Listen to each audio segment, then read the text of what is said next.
अब कहते हैं अब मैं सब कुछ करता हूँ और दुख मिटते ही नहीं हैं, परेशानी जाती ही नहीं है। देखो नाटक करोगे तो नाटक का ही तो फल मिलेगा। कोई मंच पर राम का रोल कर रहा है, महावीर का रोल कर रहा है, तो महावीर और राम थोड़ी बन जाएगा वो। और तुम तो जैनी होने का रोल कर रहे हो तो जैनी थोड़ी बन जाओगे। जैनी बनने का रोल समझते हो कि जहां पर सम्यक दर्शन नहीं है, सम्यक दर्शन के अंग नहीं है और आप जैनी बनकर पूजा पाठ कर रहे हैं, ये जैनी बनकर नाटक करना है। भव्य आत्माओं, उस जिनेंद्र भक्त सेठ की सोचो आप, जिसने एक व्रती को संरक्षण दिया और संपूर्ण विश्वास के साथ कि व्रती है, अपने चैत्यालय में रुका दिया। और वो कौन था? चोर था। अपने जैन दर्शन में इतने चोरों की कहानियां आई हैं। प्रारंभ में सब चोर थे और अंत में सब मुनिराज थे। छोटे मोटे चोर नहीं थे, राजपुत्र थे, राजाओं के पुत्र थे। उन्हें धन की जरूरत नहीं थी, लेकिन चोरी करने की आदत हो गई थी। वो बहुत चाहते थे कि मैं चोरी ना करूं, लेकिन आदत और संस्कार पूर्व भाव के ऐसे थे कि चोरी वो कर ही लेते थे।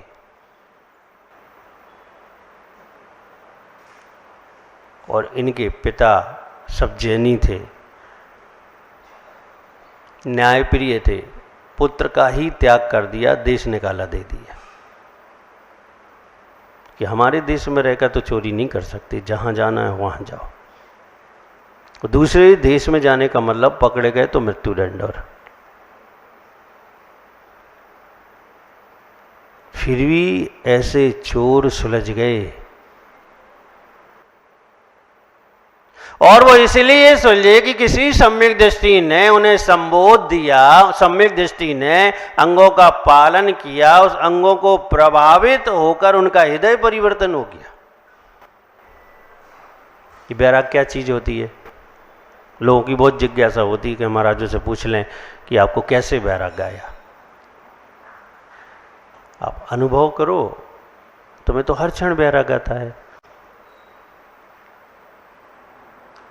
लेकिन बुद्धि नहीं लगती ना उस वैराग में, तो यूं ही निकल जाता है। हृदय परिवर्तन को ही वैराग कहते हैं। किसी को भी देखकर, किसी वस्तु को, पदार्थ को देखकर, किसी घटना को देखकर जो हृदय में परिवर्तन आता है, दया करुणा उत्पन्न होती है, हृदय में ये भाव आता है कि सब व्यर्थ है, यही तो वैराग्य है। अब किसी की मृत्यु देखी, किसी की अर्थी देखी, कैसा लगता है? संसार कैसा लगता है? तब जब तक अर्थी पर दृष्टि रहेगी तब तक संसार कैसा लगेगा? निस्सार। और अर्थी ओझल वही तो सार। अभी लग रहा था सब बेकार है, अब दिख जाए किसी को पैसे दिए हो, अर्थी वहां गई और यहां से बोले कल आए तब सारभूत लगने लगा सब। भाई पैसे दे, बहुत दिन हो गए हैं, सब सारभूत लगने लगा। तो वैराग्य तो हर क्षण दस्तक देता है। हम द्वार नहीं खोलते, आत्मा में स्थान नहीं देते, इसलिए जहां हैं, जैसे हैं, वैसे ही बने रह जाते हैं। वो आया था चोर, रत्नों का छत्र जिनेंद्र भगवान के ऊपर लगा हुआ है, जो उस समय लाखों में कीमत थी उसकी। अब तो अरबों में होगी, समझ लो। आप देखिए, चोर की कला देखिए आप मनुष्य की कला नहीं सीख पा रहे हैं, आप जैनी बनने की कला नहीं सीख पा रहे, वो चोर की कला। महीनों व्रती के वेश में रहा वो, एक टाइम भोजन किया उसने, जिनेंद्र भगवान की पूजा अर्चना अभिषेक सब करता था वो, लेकिन पूरा बगुला दृष्टि था। कुछ भी कर रहा हो, दृष्टि कहां थी? वो छत्र पर। और भाव ये था कि मौका लगे, मौका मिले और मैं छत्र लेकर चला जाऊं बस।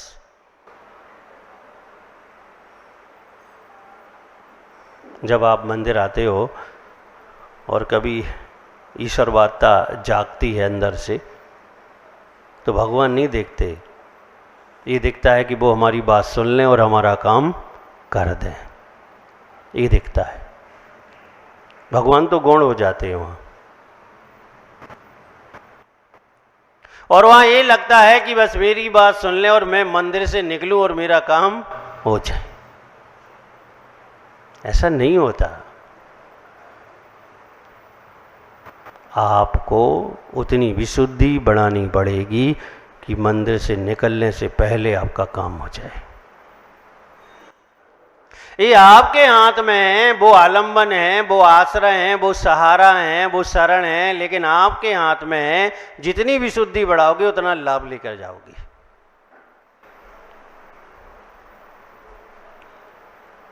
लग गया एक दिन मौका, सेठ जी बाहर जा रहे थे, उसको ही सौंप गए।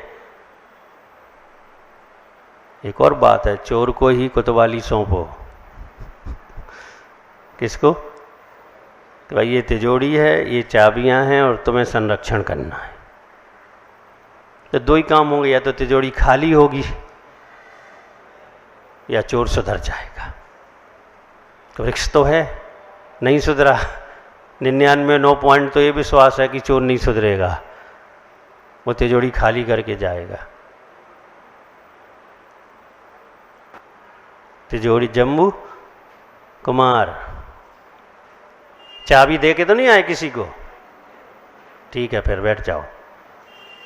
अब क्या मालूम दिया पहुंचने से पहले खाली कर दे। सेठ जी को नहीं पता था कि ये चोर है। वृत्ति यानी विश्वसनीय व्यक्ति। आगम में कहता है वृत्ति का मतलब होता है सत्य, और वो सत्य ऐसा साक्षात सत्य है कि वो किसी को धोखा नहीं दे सकता। और अगर वो धोखा देता है तो आगम ये कहता है कि वह अनंत काल के लिए दुर्गति का पात्र बनता है, क्योंकि किसी की आस्था को ठगना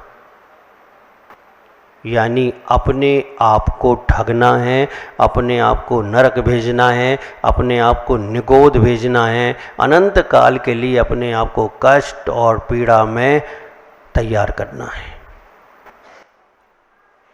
और धर्मात्मा व्यक्ति तो किसी को ठग ही नहीं सकता, क्योंकि वो अच्छी तरह समझता है कि ठगने का अर्थ क्या है और ठगने का फल क्या है, वो अच्छी तरह समझता है।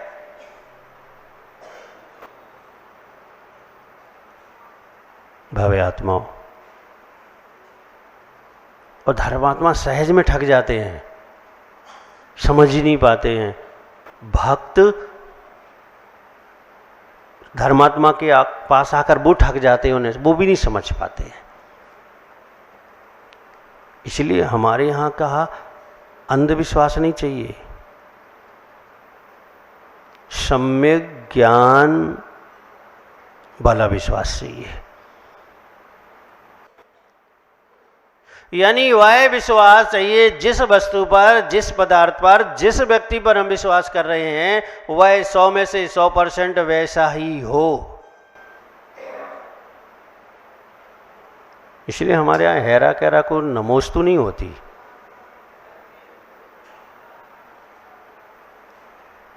तो यहाँ तो देख फर्क है, कसौटी पर घिसेंगे तभी कीमत देंगे,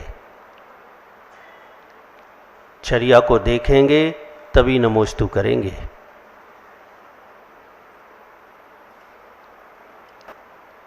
मतलब द्रव चर्या तो दिखनी चाहिए, भाव तो कोई देख नहीं सकता। और अगर वो सही है, सत्य है, तो वो हमारे लिए मुनिराज हैं, वो हमारे लिए आरिका हैं, वो हमारे लिए त्यागी वृत्ति सब हैं।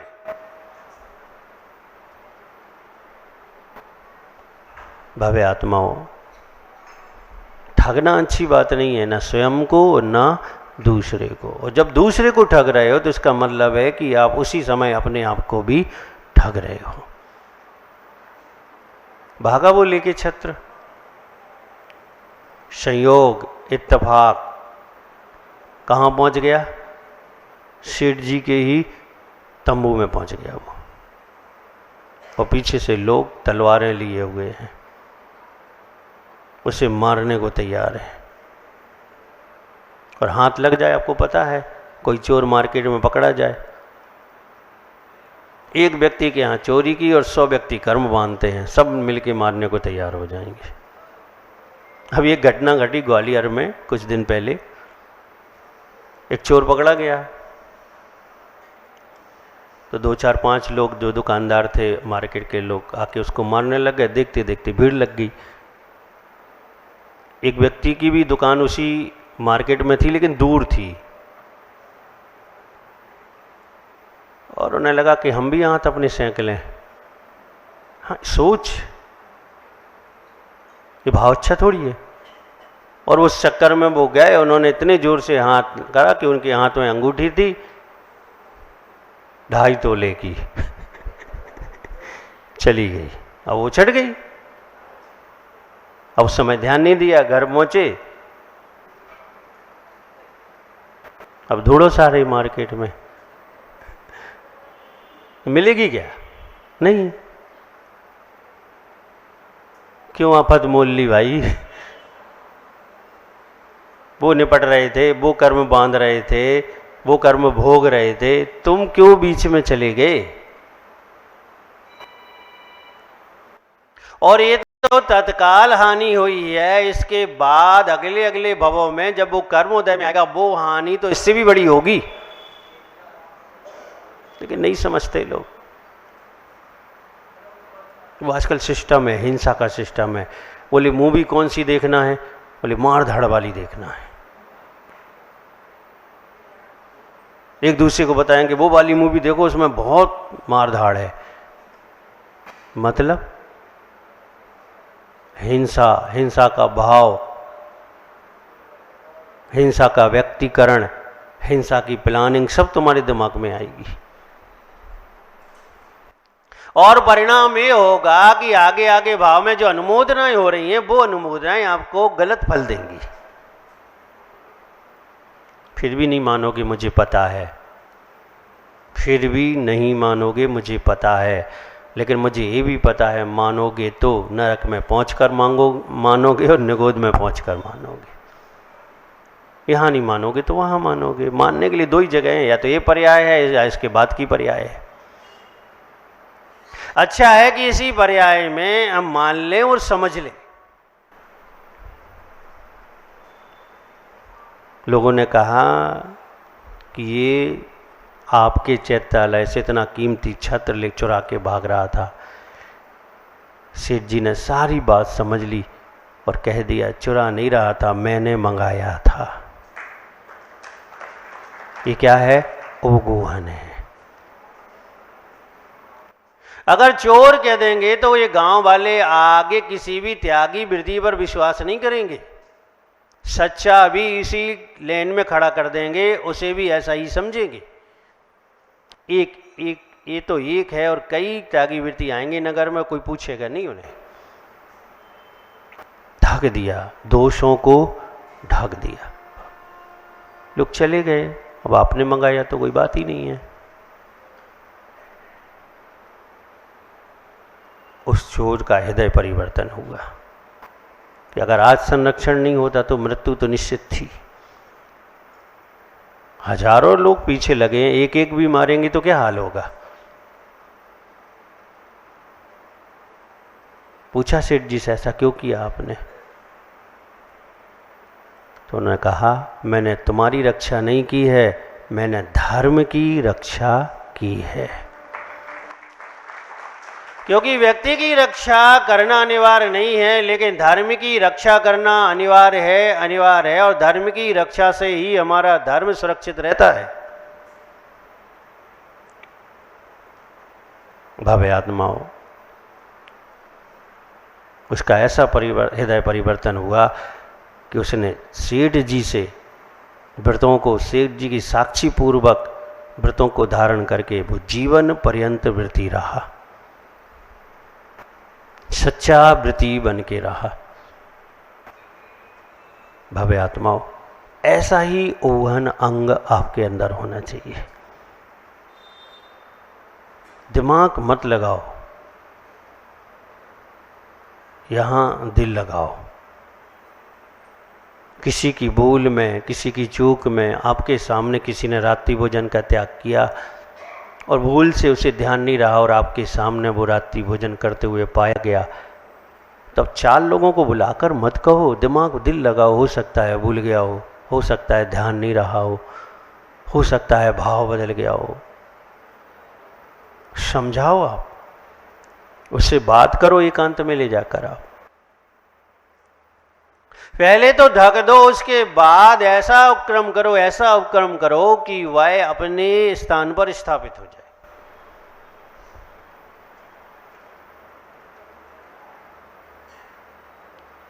कल हम कौन से अंग को देखेंगे? इससे जुड़ा हुआ अंग है, क्योंकि ढकने के बाद स्थितीकरण होता है। ढका है और स्थितीकरण नहीं है तो भी ढकने का मतलब नहीं है, और ढका नहीं है और स्थितीकरण करने जा रहे हो तो स्थिति करने का कोई मतलब नहीं है। क्रम है, एक सिस्टम है, सम्यक दर्शन की आस्था का एक सिस्टम है कि पहले क्या चाहिए, फिर क्या चाहिए, फिर क्या चाहिए। ये 8 अंग सिस्टम से आते हैं। सिस्टम के बाहर जाओगे, आपको मैं बासल तो बहुत दूंगा, लेकिन संकित रहूंगा तो सम्यक दर्शन भी नहीं रहेगा। वात्सल्य बाद में चाहिए, पहले तो निसंकित चाहिए, ऊहन चाहिए, पहले तो ये चाहिए है। तो रामगंज मंडी वालों, क्या करोगे अब? समझदार हो, क्या करना चाहिए? ध्यान रखना, लोग गड्ढा दूसरे को खोदते हैं और बाद में वही उसमें गिर जाते हैं। अग्नि का गोला किसी को मारने के लिए उठाओगे तो पहले कौन जलेगा? स्वयं जलेंगे हम। ऐसे ये है कि अगर आपने धर्मात्माओं की बात को ढका नहीं, उसे उजागर किया, तो आपको इतनी हानि उठानी पड़ेगी जो अनंत भाव तक आप सुलझ नहीं पाओगे। अच्छा है किसी भाव में सुलझने का प्रयास करो और ऊहन अंग अपने जीवन में धारण करो ताकि आत्म कल्याण हो। जय बोलिए गुरुदेव आचार्य श्री विराग सागर जी महाराज जी की।